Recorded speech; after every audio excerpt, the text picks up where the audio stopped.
What if I told you that Lewis Hamilton's move from the 20th position to the 10th position in Las Vegas was not the full story, and that Frédéric Vasseur ended the night stunned after discovering a hidden maneuver that Hamilton executed during the race without ever mentioning it on the radio? Oh, you saw Hamilton climb through 10 cars, but you did not see what Ferrari found when they analyzed the telemetry. The data revealed that Hamilton performed a strategic repositioning in the middle phase of the race that allowed him to avoid losing tire temperature at the exact moment when the SF25 was most vulnerable, a moment that Ferrari never planned for and never instructed him to do. And the most shocking part was that Hamilton executed this maneuver entirely on instinct. No radio message from the pit wall told him to change his line, adjust his speed profile or protect the tires. Yet the data proved that this single decision prevented the SF25 from dropping out of its performance window and kept him on track for points. Stay right here, because once you understand the hidden maneuver Hamilton made, why Vasseur was shocked when he discovered it and how it changed the outcome of Hamilton's race, you will never look at his Las Vegas performance the same way again.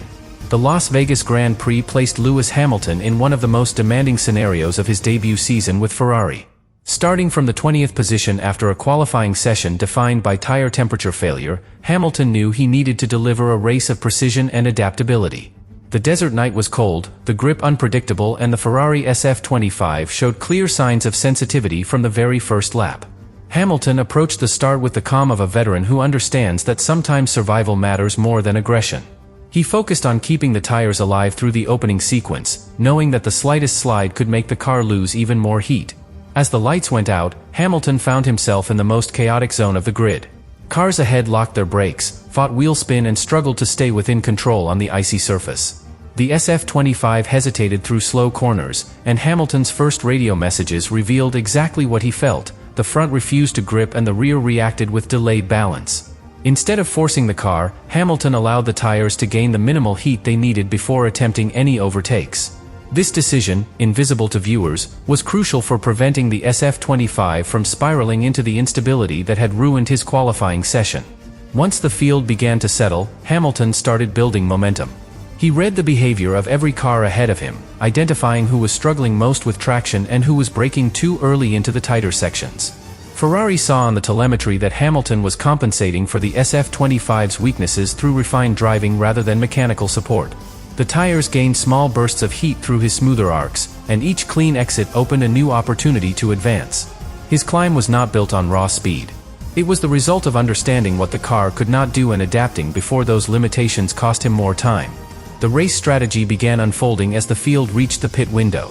Ferrari knew the greatest danger for Hamilton was rejoining on cold rubber behind slower traffic. The team attempted to manage this risk, but the Las Vegas surface punished him immediately after the stop.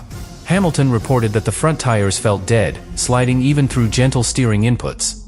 Yet this phase is where Hamilton quietly executed the hidden maneuver that would later shock Vasseur. With the tires refusing to wake up, Hamilton began altering his entry speeds and steering arcs in a way that protected temperature and prevented the SF25 from losing aerodynamic stability. Ferrari did not instruct him to do it. He chose it instinctively. Midway through the race, Hamilton found himself in a rhythm that masked the car's ongoing instability. He communicated that the rear was unpredictable in certain sections, but he continued adjusting his style to stabilize the car.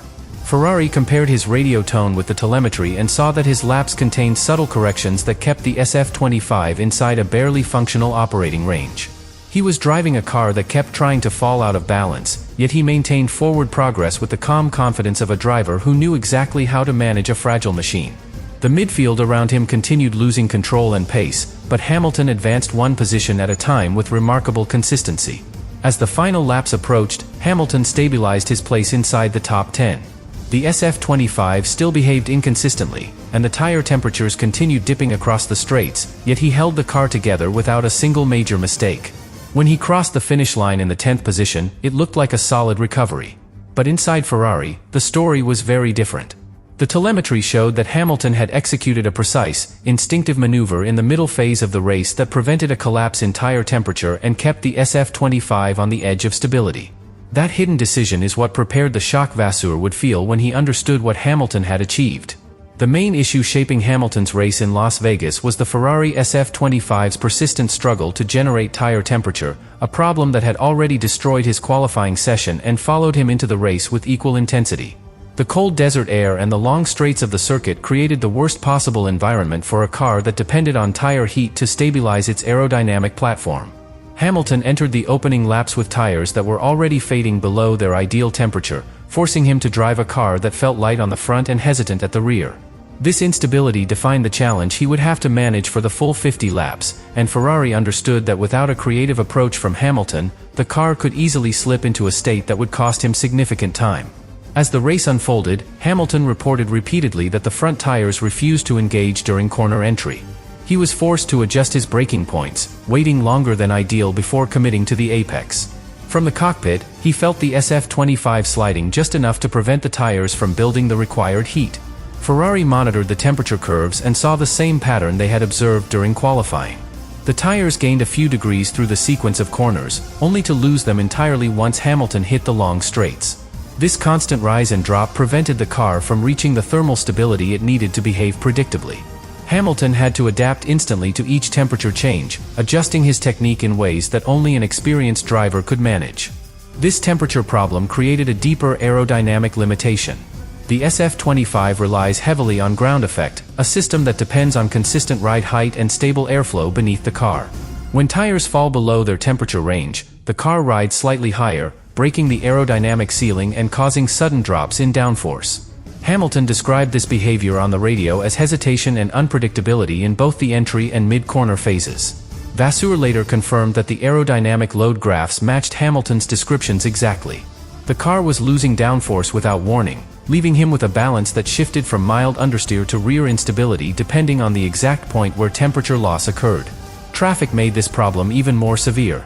Hamilton spent the opening laps fighting through the back half of the field, overtaking cars that were also struggling for grip. Every defensive movement forced him off the optimal line, and every offline entry caused additional sliding. Sliding is the enemy of tire temperature in cold conditions, and each loss of grip removed even more heat from the tires.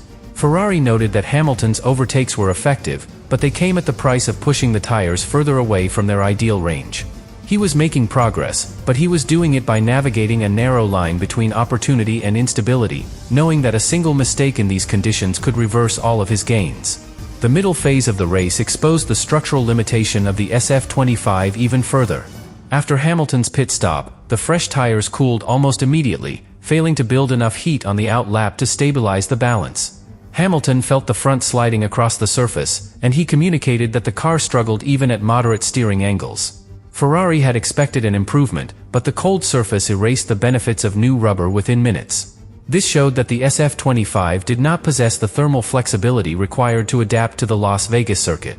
The car depended too heavily on conditions that were simply not present that night, making Hamilton's task significantly more difficult than the timing sheet suggested. By the final phase of the race, the problem was fully defined. Hamilton was managing tires that refused to stabilize, aerodynamic loads that shifted unpredictably, and a balance that never allowed him to settle into a natural rhythm. The SF25 offered him moments of grip but never sustained consistency.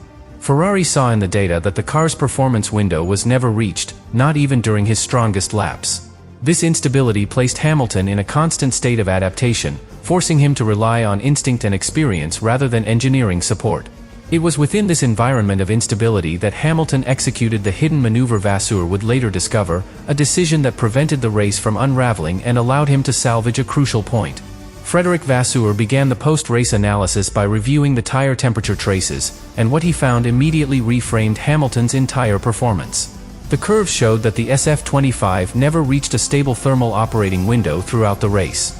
The tires gained a small amount of heat during multi-corner sequences, but they lost that heat instantly on every long straight.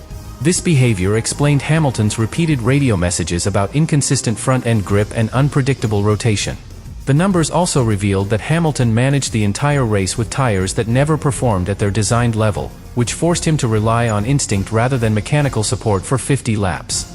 As Vasseur continued through the aerodynamic data, the true scale of the limitation became clear. The SF25's ground effect depends on constant airflow beneath the car, but the cold track and unstable tire temperatures disrupted the aerodynamic ceiling repeatedly. The load graphs displayed sharp drops followed by incomplete recoveries, precisely in the areas where Hamilton had described hesitation during corner entry and instability through the apex. Vasseur matched these fluctuations to the onboard data and saw that Hamilton compensated for them with tiny steering corrections that kept the car controllable despite the inconsistent downforce. This behavior demonstrated that Hamilton was manually stabilizing the car whenever the aerodynamics collapsed. The comparison with Charles Leclerc's data only deepened Vasseur's surprise.